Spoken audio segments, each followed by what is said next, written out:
Kisah hari ini adalah tentang seorang gadis bernama Caroline Reed Robertson, seorang babysitter di keluarga Barber yang mengurus anak-anak keluarga tersebut.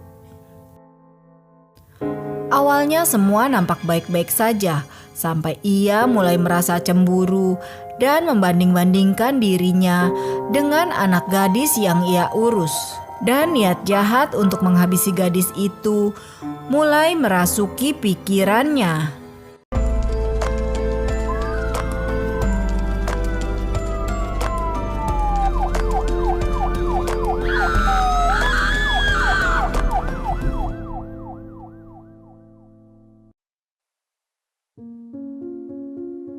Rachel Elizabeth Barber lahir pada tanggal 12 September 1983.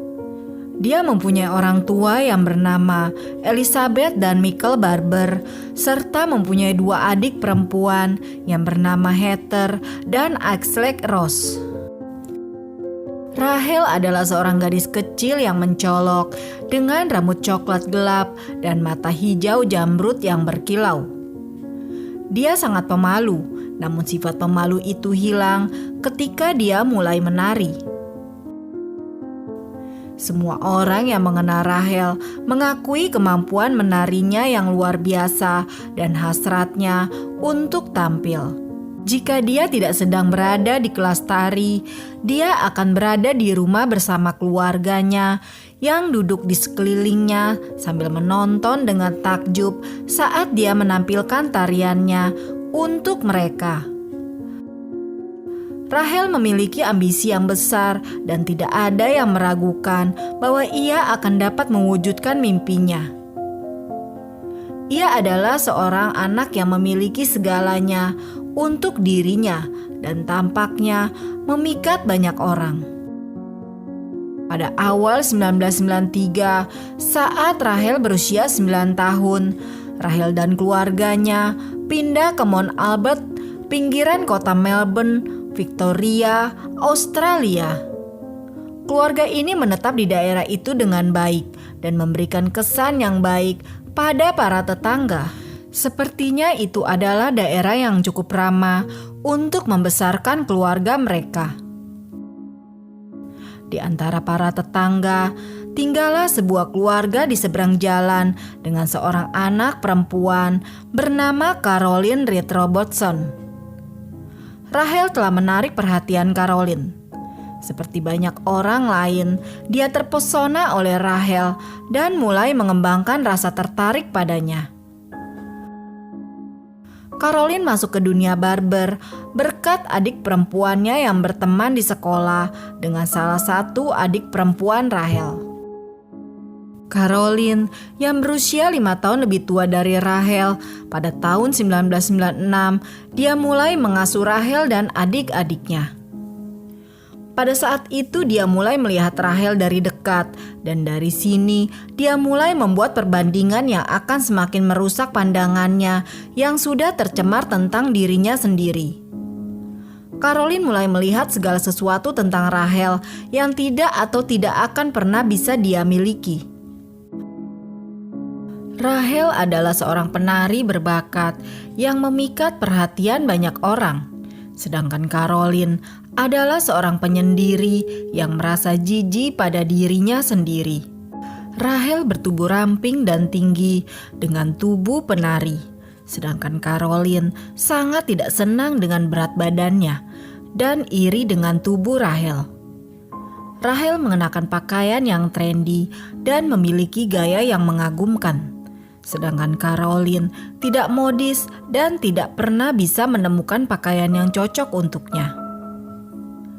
Rachel sukses dan bahagia, sedangkan Caroline sangat tertekan dan merasa tidak memiliki apa-apa. Intinya, Rachel adalah ide kesempurnaan Caroline. Dia adalah apa yang dia harapkan. Dia berpikir bahwa Rachel adalah tipe gadis yang memiliki potensi untuk ditampilkan di bagian depan majalah. Dia memiliki semuanya, penampilan, bakat, dan popularitas. Caroline mulai mengembangkan obsesi yang berlebihan terhadap Rachel dan juga kebencian. Dalam tulisannya, dia menggambarkan dirinya sebagai wajah pizza dengan rambut berminyak berwarna coklat dan tidak ada koordinasi. Dia memiliki pandangan yang suram tentang dirinya sendiri sehingga dia pernah melukis potret dirinya sendiri yang benar-benar hitam. Tulisan dan potret diri Caroline yang mengganggu dapat dilihat di bawah ini. Namun karena kecenderungan manipulatif dan menakutkan, Caroline mampu menjaga kedok dan terus bertindak sebagai teman bagi Rachel untuk tetap dekat dengannya dan memantau segala sesuatu yang terjadi dalam hidupnya. Pada akhir tahun 1998, studio Dance Factory yang memiliki peringkat tinggi di Richmond, sekitar 7 mil dari rumahnya, menerima Rachel sebagai siswa. Seorang siswa bernama Emmanuel Carella menarik perhatiannya dan mereka berdua mulai menjalin hubungan. Teman-teman sekelasnya segera menyebut pasangan ini sebagai Romeo dan Juliet. Selain itu, seiring dengan berkembangnya kemampuan menari Rachel dan potensi karir modelingnya, Caroline bekerja di balik meja yang tidak terlalu glamor di sebuah penyedia layanan telepon seluler di Santo Kilda RD Melbourne. Pada awal tahun 1999, Caroline mendekati orang tua Rachel dan bertanya kepada mereka apakah dia bisa mengambil foto Rachel untuk sebuah proyek yang sedang dia kerjakan. Proyek tersebut adalah sebuah rencana pembunuhan. Pada kesempatan lain di musim panas 1999, dia bertanya kepada salah satu gadis barber yang lebih muda tentang tanggal lahir Rachel dan kemudian mencoba untuk mendapatkan salinan akta kelahirannya. Diperkirakan bahwa ini adalah upaya untuk membunuh Rachel dan mengambil identitasnya. Dia berkhayal bahwa jika Rachel tidak ada, maka dia dapat mencuri nyawanya dan tidak ada yang akan menyadarinya. Buku harian Caroline menegaskan hal ini dengan entry tertulis yang berbicara tentang mengikat pizza dengan bubuk pengusir kantuk. Salah satu entry berbunyi, dalam perjalanan ke sekolah dansa, katakan bahwa dia tidak boleh memberitahu siapapun bahwa dia akan bertemu dengan saya, karena saya tidak diizinkan untuk memberikan hasil belajar kepada siapapun. Etika sangat rahasia. Bahkan pacar atau orang tuamu. Obat Rachel. Masukkan tubuh ke dalam tas tentara dan rusak.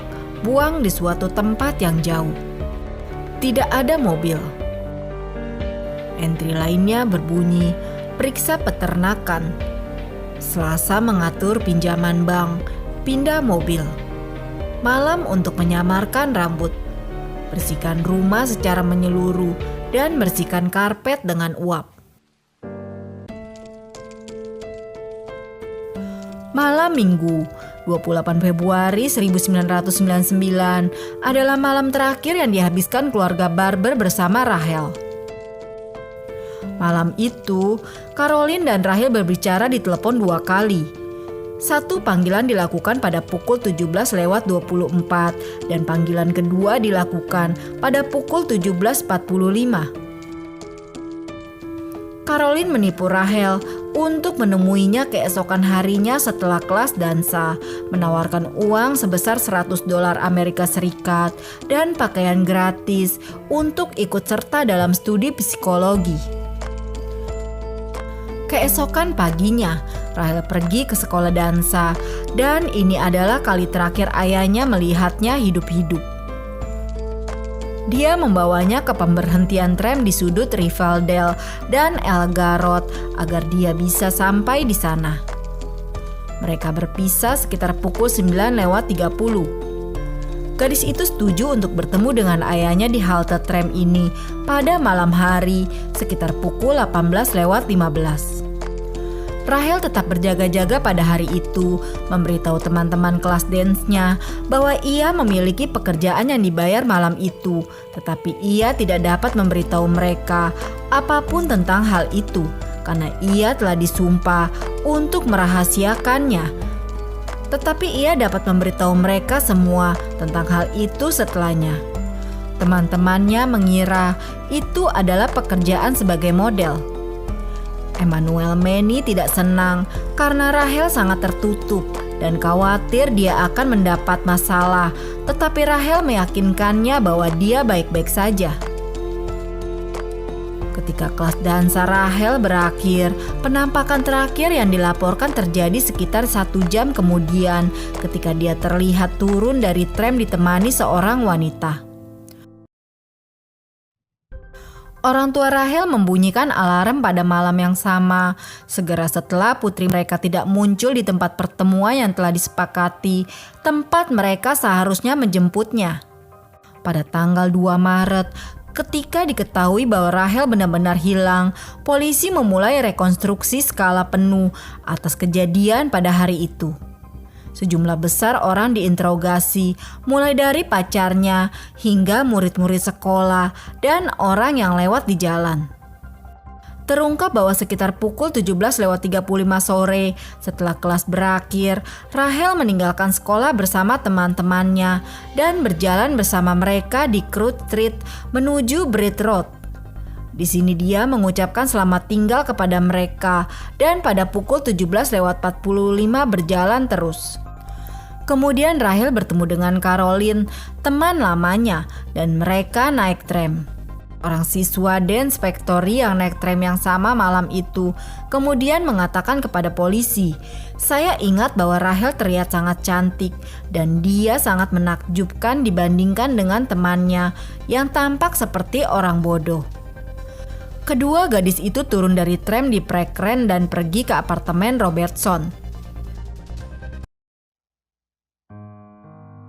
Sekitar pukul 18.40, seorang pengamat melihat Rahel ditemani seorang gadis yang kemudian diidentifikasi sebagai Caroline di dekat rumahnya. Beberapa waktu kemudian, tetangga tersebut mendengar teriakan dari apartemen Caroline, tetapi dia tidak menganggapnya penting. Begitu berada di dalam apartemen Caroline, Rahel dibius dengan pizza yang diikat dan kemudian dicekik sampai kehilangan nyawa dengan kabel telepon. Jasad Rahel tergeletak di apartemen selama 2 hari, sementara keluarganya dengan panik mencarinya. Caroline kemudian membawa jasadnya ke peternakan ayahnya dan menguburkannya di samping kucingnya yang telah ia kubur beberapa tahun sebelumnya. Setelah menguburkan Rahel, Caroline mulai merencanakan kehidupan barunya. Dia mengajukan pinjaman dalam jumlah besar dan mengajukan pertanyaan kepada kereta api V-Line. Tanpa sepengetahuan Caroline, bagaimanapun para penyelidik sudah dalam proses mengaitkannya dengan hilangnya Rahel melalui catatan telepon. Setelah penangkapannya, ketika apartemennya digeledah, ditemukan permohonan akta kelahiran atas nama Rahel Elizabeth Barber. Polisi menggeledah apartemen Caroline, di mana mereka menemukan tas berisi pakaian yang tidak mungkin milik Caroline, tetapi cocok dengan ukuran pakaian Barber, serta permohonan salinan akte kelahiran atas nama Rahel Elizabeth Barber. Caroline segera dibawa ke kantor polisi, di mana dia segera mengakui pembunuhan itu. Pada bulan Oktober 2000, Caroline mengaku bersalah atas pembunuhan Rahel.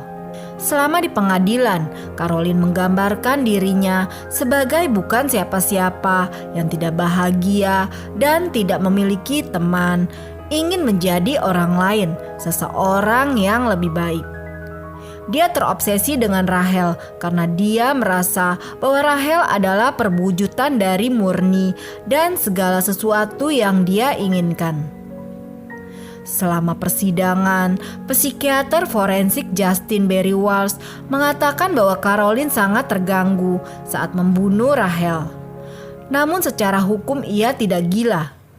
Ia mengatakan ada kemungkinan bahwa dia mengira dia bisa menemukan kembali dirinya sendiri dalam citra korban. Caroline akhirnya dijatuhi hukuman 20 tahun penjara dengan masa hukuman minimum 14,5 tahun. Caroline dibebaskan bersyarat pada tahun 2015. Orang tua Rachel menentang pembebasan bersyaratnya, tetapi menyatakan bahwa keinginan mereka agar Caroline yang tidak menunjukkan penyesalan dibiarkan sendiri agar dapat kembali ke masyarakat dan diharapkan dapat memberikan sesuatu. Caroline sekarang tinggal di sisi lain Victoria, jauh dari keluarga Barber.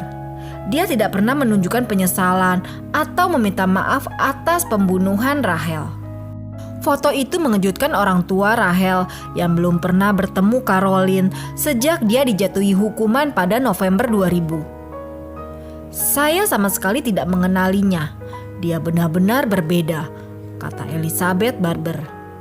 Terungkap juga bahwa Caroline yang kini berusia pertengahan 30-an telah menjalin hubungan lesbian dengan sesama narapidana. Dewan Pembebasan Bersyarat Dewasa telah mengkonfirmasi bahwa Caroline akan dibebaskan bersyarat pada 20 Januari tahun depan.